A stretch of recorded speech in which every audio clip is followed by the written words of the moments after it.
ఒకటవ కొరింథీయులకు రాసిన పత్రిక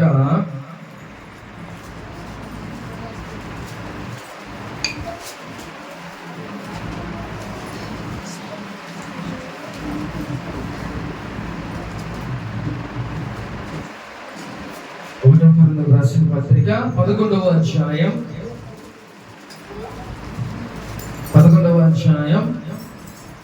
23-24 వచనాలు ఒకసారి చదువుకుందాం.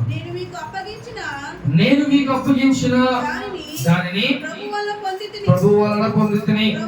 ప్రభువైన యేసు తాను అప్పగించబడిన రాత్రి ఒక రొట్టెను ఎత్తుకొని కృతజ్ఞతాస్తుతులు చెల్లించి దాన్ని విరిచి, ఇది మీ కొరకైన నా శరీరము, నన్ను జ్ఞాపకం చేసుకున్నట్టుకై దీన్ని చేయుడని చెప్పాను. చాలు. హల్లెలూయా.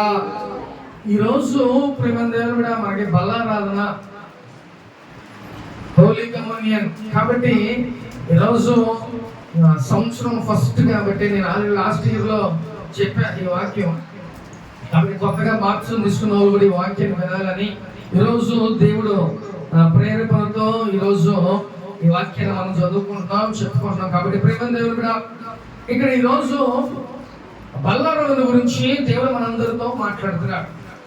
మొట్టమొదటిగా ఒక మాట ఏంటంటే, బల్లారాధన ఎవరైతే బాప్తిసం తీసుకున్నారో ఆ వ్యక్తులు కంపల్సరిగా ఏం తీసుకోవాలి? బల్లారాధన తీసుకోవాలి. ఒకవేళ తీసుకోకపోతే, బల్లారాధన తీసుకోవాలంటే మనం ఎలా ఉండాలి? పరిశుద్ధంగా, హోలీగా ఉండాలి. First point. ఒకవేళ తీసుకోకపోయినా నష్టమే, తీసుకున్నా నష్టమే. మరి ఎలాగా ఏం చేయాలి? మనం అర్థమవుతుందా? మనం తీసుకున్నా నష్టమే, తీసుకోకపోయినా నష్టమే. అదేంటి? తీసుకుంటే బాగానే ఉంటుందిగా అన్నట్టు. తీసుకునే ముందు తీసుకోకపోతే అది కూడా కష్టమే. కానీ తీసుకునే ముందు ఏంటో తెలుసా? మనం పరిశుద్ధంగా ఉండాలి. ఫస్ట్ అది చెక్ చేసుకోండి. అది చెక్ చేసుకొని మనం హోలీ కమ్యూనియన్ లో మనం పాల్గొనాలి. మనం బల్లారాధన తీసుకోవాలి. ఒకవేళ తీసుకోకపోతే అది కూడా శిక్ష. నీకు నువ్వు బాప్తిసం తీసుకున్నావు, దేవుని బలలో పాల్గొంపులు పొందాలనుకో, అది కూడా మీకు శిక్ష. కాబట్టి ఇన్ని సంవత్సరాలు ఏదో వాక్యం చెప్తున్నా ఏం రావట్లేదంటే ఒకసారి శ్రమగా వస్తాయి. అర్థమవుతుందా? శిక్షలు అనేవి అన్ఎక్స్పెక్టెడ్ వస్తాయి. నీకు చెప్పి రావు, ఇది నేను వస్తున్నానని రావు. అవి ఏ రూపాయలైనా రావచ్చు. అర్థమవుతుందా? కాబట్టి దీనికల్లా ఏంటంటే సేఫ్ జోన్ ఏంటంటే, నువ్వు బాప్తిసం తీసుకుంటే పరిశుద్ధంగా ఉండి వాళ్ళలో నువ్వు పాలుపంపులు పొందాలి. అర్థమవుతుంది అందరికీ? ఎలా తీసుకోవాలంటే మనందరం పరిశుద్ధంగా ఉండి దేవుని యొక్క బలలో మనం పాలుపంపులు పొందాలి. లేదు మేము పొందమండి అని అన్నారా, ఓకే, అది మంచిదే. బల్లారాధనలో మీరు పాల్గొనదనుకో, నువ్వు యోగ్యంగా ఉన్నావు, అయినా నువ్వు బల్ల ఎందుకు తీసుకోవట్లేదు? దానికి కూడా శిక్షలు ఉంటాయి. ఆ శిక్షలు కూడా వస్తాయి. అది మెల్లిమెల్లిగా మధ్యలో ఉంటాయి. నువ్వు ఎప్పుడు రాకపోతే అవి అటాక్ చేస్తాయి మనల్ని. కాబట్టి జాగ్రత్తగా ఉన్నావు. నువ్వు బల్ల తీసుకున్నా మీకు డేంజరే, తీసుకోకపోయినా డేంజరే. అసలు సేఫ్ జోన్ ఏంటంటే నువ్వు బల్ల చక్కగా పరిశుద్ధంగా ఉండి తీసుకోవటం అనేది చాలా ఇంపార్టెంట్. అలా తీసుకున్నావు అనుకో, మన సర్వ శరీరాలకు ఆరోగ్యం ఉంటుంది. దేవుని బలలో మనకి రేపు అనిత్య మహిమలో మనం వెళ్ళిన తర్వాత ఆ బలలో కూడా మనకంటూ ఒక ప్లేస్ అనేది ఉన్నది. కొన్ని కోట్ల మంది మధ్యలో మనం బల్లారాధన తీసుకుంటాం. ప్రేమ దేవుడా. కాబట్టి మనం సేఫ్ జోన్ ఏంటంటే నువ్వు పరిశుద్ధంగా ఉండి బల్లలో పాల్పంపులు పొందాలి. ఇద్దరే బలసంగా. కాబట్టి నువ్వు పరిశుద్ధంగా ఉండి బల్లారాధన తీసుకోవాలి. కాబట్టి ప్రేమ దేవుని బిడ్డ, ఈ బల్లారాధన ఎంత ఇంపార్టెంటో తెలుసా? చాలా చాలా చాలా ఇంపార్టెంట్. అందుకే దేవుడు ఏం చెప్తున్నాడంటే, ఆయన పట్టబడిన రాత్రి ముందే, ఆయన రోజు పట్టబడతాడన్న ముందే దేవుడు తన శిష్యులను కూర్చోబెట్టి వాళ్ళందరికీ ఒక రొట్టె ద్రాక్ష రసాన్ని విరిచి వాళ్ళందరికీ ఇచ్చాడు. కాబట్టి దీన్ని ఏంట్రా బాబు ఈ రొట్టె ద్రాక్ష రసం అంటే, ఇది నా యొక్క శరీరం, ఇది ఒక నా రక్తం. దీన్ని మీరు ఉన్నప్పుడల్లా దాన్ని జ్ఞాపకం చేసుకోవాలి నేను మీకోసం ఇంతగా నలగబడ్డా, నా శరీరాన్ని మీరు తినాలి, ఎందుకంటే మీరు అన్ని జ్ఞాపకం చేసుకుంటారు, నా మరణాన్ని, నేను పొందిన శ్రమలన్నీ మీరు జ్ఞాపకం చేసుకుంటారు, కాబట్టి కంపల్సరిగా మీరు జ్ఞాపకం చేసుకోవాలి అని ఒక రొట్టెని విరిచి, అలాగే ఆ ద్రాక్ష రసాన్ని, ఆయన శరీరాన్ని, ఆయన రక్తాన్ని వాళ్ళకి ఆ ముందు రోజే ఇచ్చారు. ఎందుకని ఇచ్చారు, ఎందుకని బైబిల్లో రాశారు తెలుసా? మనందరం కూడా ఇలాగ పాలు పంపులు పొందాలని దేవుడు ఆ రోజు వాళ్ళ శిష్యులందరికీ ఇచ్చాడు. ఆయన వెళ్ళే ముందు అన్ని ఆయన సిగ్నల్స్ అన్ని ఇచ్చేసి వెళ్ళిపోయాడు. ఒక బల్లారాధననే కాదు, మనం ఎలా ఉండాలి, ఎలా నడుచుకోవాలి, ఎలా ఉంటే దేవుని పరలోక రాజ్యానికి మీరు వస్తారు అనే విషయాలన్నీ బైబిల్ గ్రంథంలో పొందుపరిచి దేవుడు తన శిష్యులకి చెప్పి అప్పుడు ఆయన వెళ్ళిపోయాడు. కాబట్టి బల్లారాధన ఎలా తీసుకోవాలి అనేది ఈరోజు మనం మాట్లాడుకుందాం ప్రేమ దేవుడా. కాబట్టి ఆయన ఏం చేశాడంట, ఒక రొట్టెని ద్రాక్ష రసాన్ని తీసుకొని తన శిష్యులు కూర్చోబెట్టుకొని, ఇది నా శరీరం, ఇది నా రక్తం, కాబట్టి ఇది తిని తాగితే మీరు నిత్య జీవానికి పాత్రలు అవుతారు, రేపు అక్కడ మహాపాలలో మీరు పాలు పంపులు పొందుతారు, కాబట్టి ఇది మీరు జ్ఞాపకం చేసుకోవాల్సిందే అని దేవుడు మాట్లాడుతున్నాడు వాళ్ళందరితో. కాబట్టి ప్రేమ దేవుడా, ఆ రోజు రాత్రి ఆయన పట్టబడిన రాక ముందే ఆయన తెలుసుగా, ముందే ఆయన ఏం జరగబోతుందో తెలుసు, కాబట్టి ముందే ఇవన్నీ ప్రిపేర్ చేసి వాళ్ళకి చెప్పేసి, ఇప్పుడు ఒకవేళ ఇది ఆయన చేయలేదనుకో, ఒకవేళ ఇది ఆయన చెప్పలేదే అనుకో, మనం చేసుకునే వాళ్ళం హోలీ కమ్యూనియన్ చేసుకునేది. అలాగే ఈ యొక్క బల్లారాధన కూడా ఒక ప్రత్యేకంగా ఒక మొదటి ఆదివారమే మనం తీసుకోవాలనేది రూల్ ఏం కాదు. మనం అసలు ప్రతి ఆదివారం తీసుకోవచ్చు. ఇంకో మాట చెప్పాలంటే ప్రతి రోజు కూడా నువ్వు బల్ల తీసుకోవచ్చు. అప్పుడు ఎలా ఉంటుంది, ఒక భయం అనేది ఉంటుంది. మనం బల్లలో పాలు పంపులు పొందుతున్నాం, దేవుని యొక్క శరీరాన్ని, దేవుని యొక్క రక్తాన్ని తిని తాగుతున్నాం కదా, మనం చాలా జాగ్రత్తగా ఈ లోకంలో బ్రతకాలని ఒక భయం కలిగి ఉంటాం. కాబట్టి అపొస్తలుడైన పౌలు ప్రతి ఇంటన ఒక రొట్టెని విరుచు, అంటే ప్రతి రోజు కూడా ఆయన ఎక్కడ ప్రేయర్ పెడితే అక్కడ బల్ల ఇచ్చేసేవాడు అంట. అలాగే ప్రతి ఆదివారం ఇచ్చేవాళ్ళు. అంటే మనం ఇక ఒక లెక్క ప్రకారం చూసుకుంటే ప్రతి రోజు కూడా మనం బల్ల తీసుకోవచ్చు, కానీ ప్రతి రోజు మనం కూడుకోవటానికి ఉండదు కదా, కాబట్టి ప్రతి ఆదివారం తీసుకోవచ్చు. కానీ హోలీ కమ్యూనియన్ అంటే నిజంగా హోలీ కాబట్టి, పరిశుద్ధంగా ఉండాలి కాబట్టి ఒక రోజు స్పెషల్గా పెట్టుకొని మనం ఆ హోలీ కమ్యూనియన్ మనం తీసుకుంటాం. కాబట్టి ప్రేమ దేవుడా, ఇవన్నీ కూడా యేసు ప్రభు వారు ముందుగానే తన శిష్యులకి ఆ బల్లారాధన ఇచ్చి దేవుడు ఆయన అప్పగించబడ్డాడు. కాబట్టి ప్రేమ దేవుడా, మనం ఇప్పుడు ఎలాగంట, నువ్వు బాప్తిజం తీసుకొని బల్లారాధనలో పాలు పంపులు పొందాలి, ఒకవేళ పొందకపోతే ఇవన్నీ విషయాలు ఈరోజు మనం మాట్లాడుకుందాం. ప్రేమ దేవుడా, చూద్దాం ఒకసారి అదే 11వ అధ్యాయం 26వ వచనం ఒకసారి చదువుకుందాం. మీరు ఈ రొట్టెలు తిని ఈ పాత్రలో త్రాగునప్పుడల్లా చాలు. హల్లెలూయా. ఇక్కడ ఏం చేయాలంట, మీరు బల్ల తీసుకున్నా, నా రక్తాన్ని త్రాగుతున్నారు, నా శరీరాన్ని తింటున్నారు, కాబట్టి మీరు ఏం చేయాలి, వాట్ ఈస్ యువర్ డ్యూటీస్, మీరు ఏం చేయాలి అంటే ఆయన మరణాన్ని మీరు ప్రచురం చేయాలి. అంటే దేవుడు ఎలాగా ఆయన మరణం పొందాడు, ఎలా శ్రమలు అనుభవించాడు, ఎలాగ కష్టపడ్డాడు, ఎన్ని శ్రమలు అనుభవించాడు, ఇవి అన్ని కూడా ఎవరు ప్రచారం చేయాలంట, మనమే చేయాలి. కాబట్టి దేవుని బలలో మనం పాలు పంపులు పొందుతాం. మనం ఏం చేయాలంట, చక్కగా దేవుని గురించి, ఆయన చనిపోయిన విధానం, ఆయన యొక్క శిలువ మరణం గురించి మనం అందరికీ చెప్పాలి. ప్రేమ దేవుడు, ఆ బాధ్యత మన అందరిది. ఎవరైతే హోలీ కమ్యూనియన్ తీసుకుంటున్నారో, బల్లారాధన తీసుకుంటారో, వాళ్ళందరి పరిస్థితి, వాళ్ళ యొక్క పని, వాళ్ళ డ్యూటీస్ ఏంటంటే కంపల్సరిగా మీరు దేవుని యొక్క బల్ల గురించి, దేవుని యొక్క శ్రమల గురించి, దేవుని యొక్క సిలువ గురించి నువ్వు ప్రచారం చేయాలి. అది మీ డ్యూటీ. మీ పని మీరు ఎలా చేసుకుంటారో కొంత సమయం దేవుని పనులు కూడా అలాగే మనం ప్రచారం చేయాలి. ప్రేమ దేవుని కూడా. కాబట్టి మొట్టమొదటిగా నువ్వు బలలో పాలు పంపులు పొందుతున్నావు, నువ్వు చేయాల్సిన పని ఏంటంటే ఆయన మరణాన్ని నువ్వు ప్రచారం చేయాలి. అదవుతుందా? నువ్వు ప్రతి భక్తుడికి నువ్వు తెలియచేయాలి దేవుని మరణం గురించి నువ్వు ప్రచారం చేయాలి. హల్లెలూయా. చూద్దాం అలాగే 27-28 వచనం కూడా.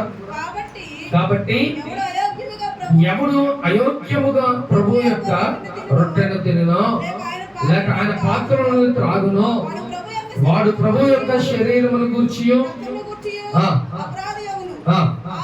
కాబట్టి ప్రతి మనుషుడు తను తాను పరీక్షించుకోవలను. అలాగూ చేసి ఆ రొట్టెను తిని ఆ పాత్రలోనిది త్రాగవలను. చాలు. హల్లెలూయా. ఇక్కడ ఏం చేయాలంట? ప్రేమ దేవుని బిడ్డలారా, ఆయన యొక్క రక్తాన్ని త్రాగి తినేటప్పుడు మనం అలాగా ఫస్ట్ ఆఫ్ ఆల్ నువ్వు టెస్ట్ చేసుకోవాలి. అర్థమవుతుందా? నువ్వు టెస్ట్ చేసుకోవాలి. నువ్వు ఎలాగున్నావు, నీ పరిస్థితి ఏంటి, నువ్వు పరిశుద్ధంగా ఉన్నావా లేకపోతే ఏదైనా తప్పు చేస్తున్నావా, ఇవన్నీ కూడా నువ్వేం చేయాలి? సరి చేసుకోవాలి. నువ్వు యోగ్యంగా ఉండి అప్పుడు నువ్వు బల్లారాధనలోకి నువ్వు అడుగు పెట్టాలి. ప్రేమ దేవుని బిడ్డ. హల్లెలూయా. ఒక ఎయిర్పోర్ట్ లోకి వెళ్తే, మేము ఢిల్లీ వెళ్ళినప్పుడు ఎయిర్పోర్ట్ లో వెళ్తా ఉంటే వాళ్ళు స్కాన్ చేస్తారు. మన ఉన్న బ్యాంక్స్ కానీ లేకపోతే మనల్ని కానీ స్కాన్ చేస్తారు. ఈ ఇక్కడ మేము వెళ్ళేటప్పుడు మా బాడీ స్కాన్ చేయలేదు, కానీ కొంచెం ఇంటర్నేషనల్ ఎయిర్పోర్ట్స్ అయితే ప్రతి టాప్ టు బాటమ్ మనకి ఎముకలు కూడా కనపడతాయి. అక్కడ ఒకవేళ శరీరంలో ఎవరు పెట్టుకొని వెళ్తున్నారేమో, అందుకని దాని ముందు నుంచి ఉంటే నీ శరీరంలో ఏమేమి ఉన్నాయో ఏంటో మొత్తం పార్ట్స్ అన్ని చూపించేస్తాయి. ఒకవేళ కొంతమంది స్మగ్లింగ్ చేసేవాళ్ళు ఉంటే లోపల బంగారము లేకపోతే ఇంకోటి ఏదైనా చేస్తూ ఉంటారు. కాబట్టి దాని ముందు నుంచి ఉంటే ఏమైతే స్కాన్ చేస్తారు.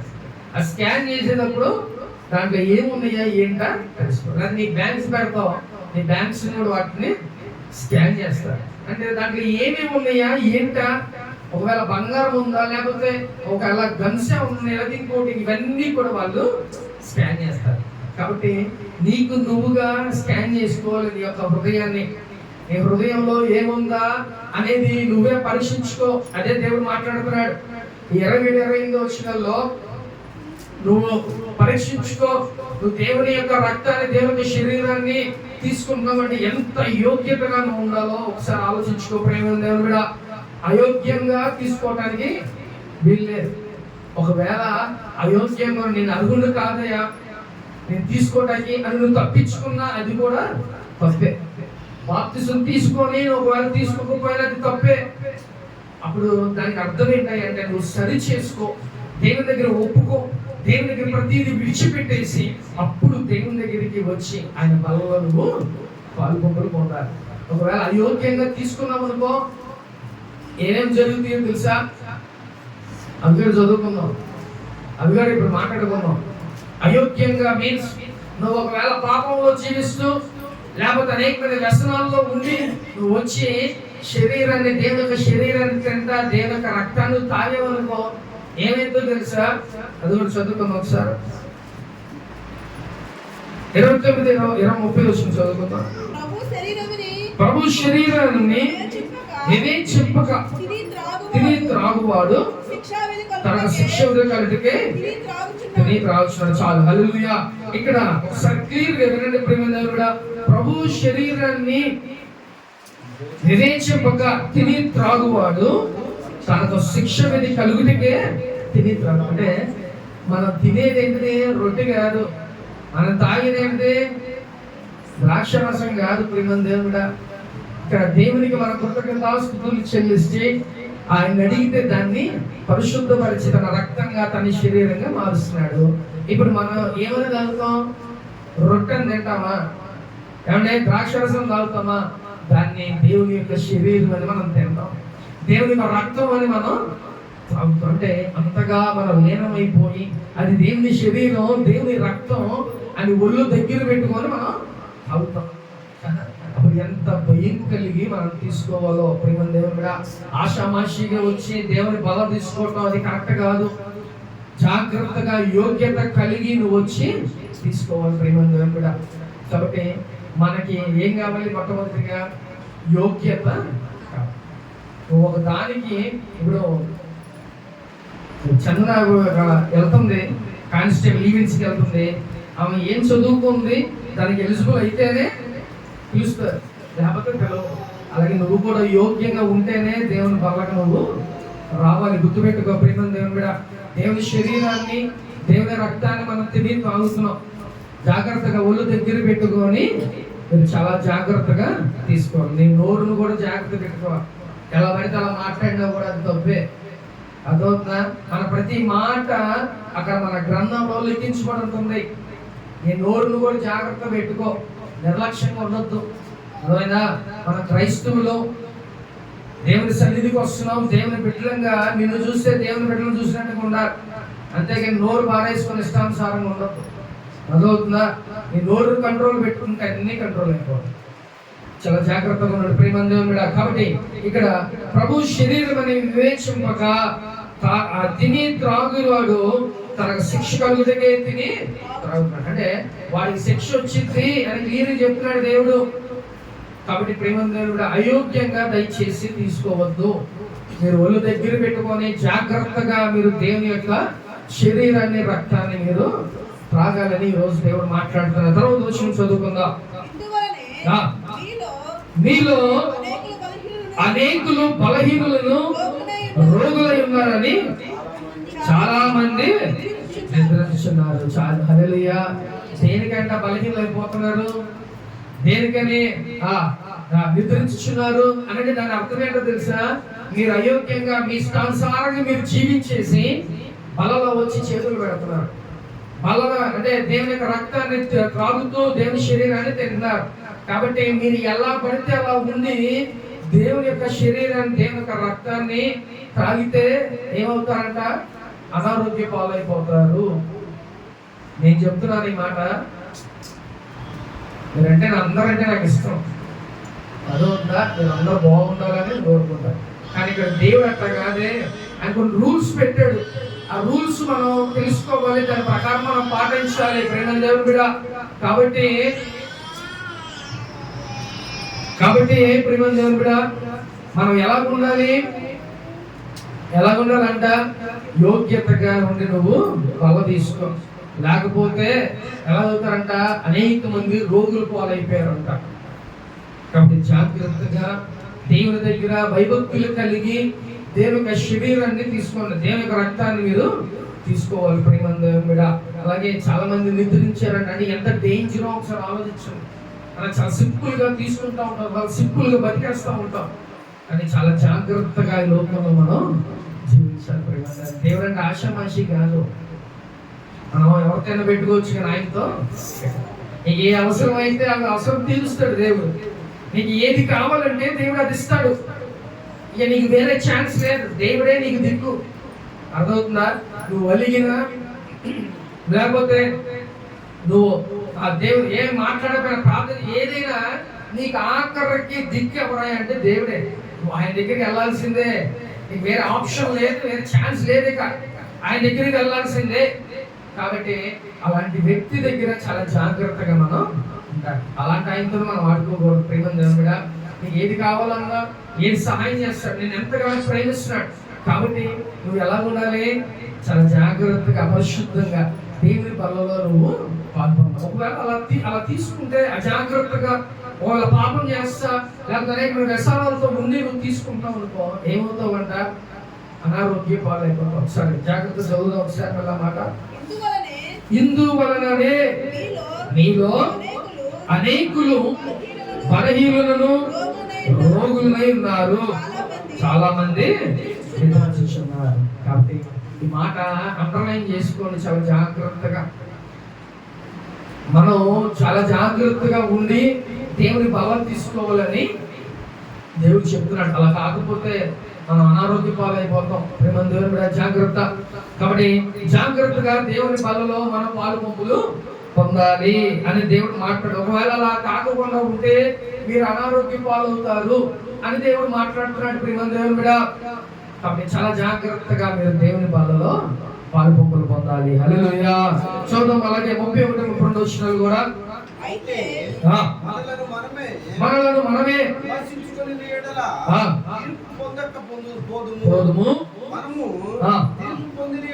తీర్పు పొందిన ఎడల లోకముతో పాటు మనకు శిక్షావిధి కలుగుకున్నట్లు ప్రభువు చేత శిక్ష రక్షింపబడుచున్నాము.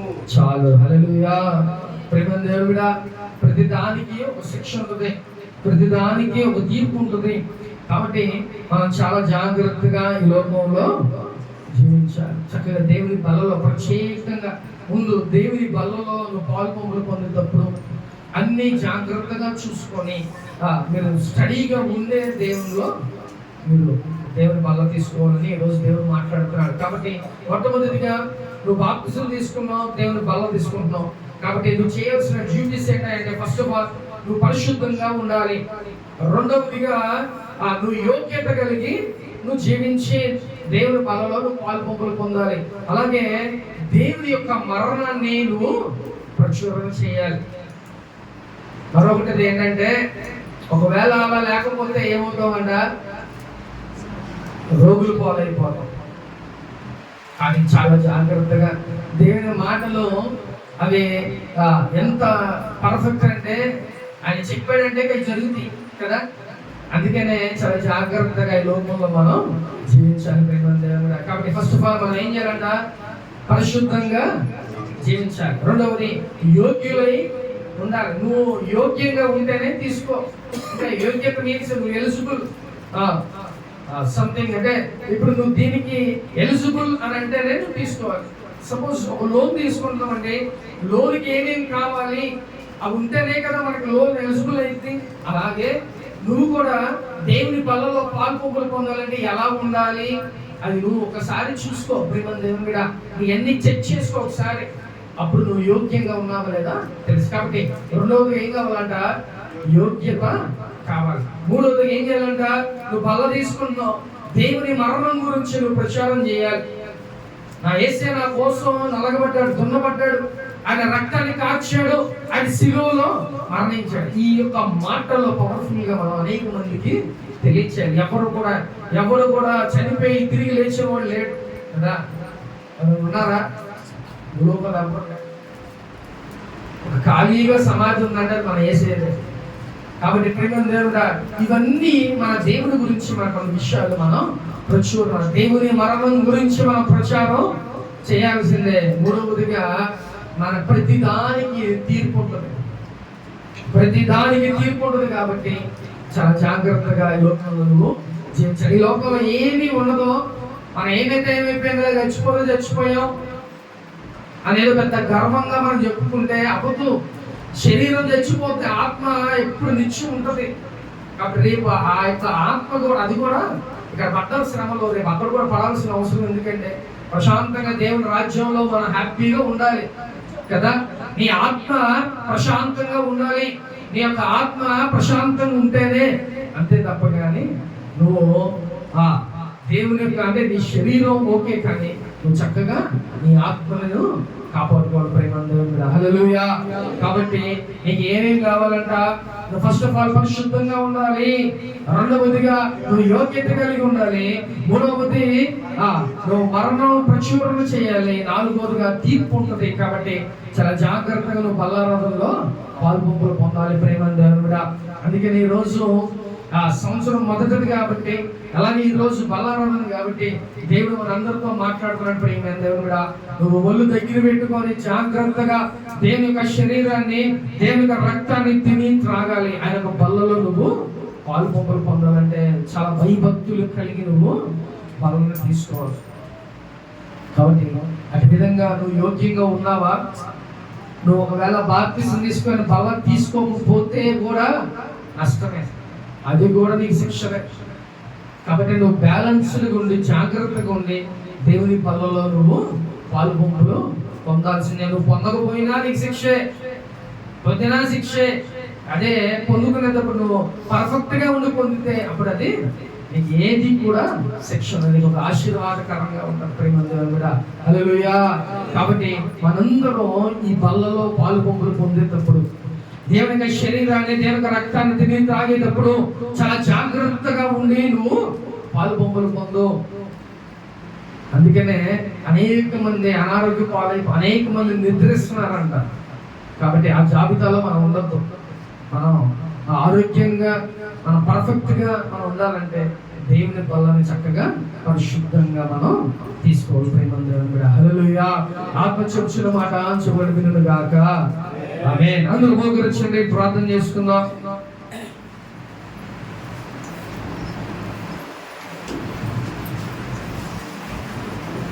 అందరూ మోకరించాలి. ప్రేమ దేవుని బిడ్డ, ఈరోజు దేవుడు మాట్లాడాడు.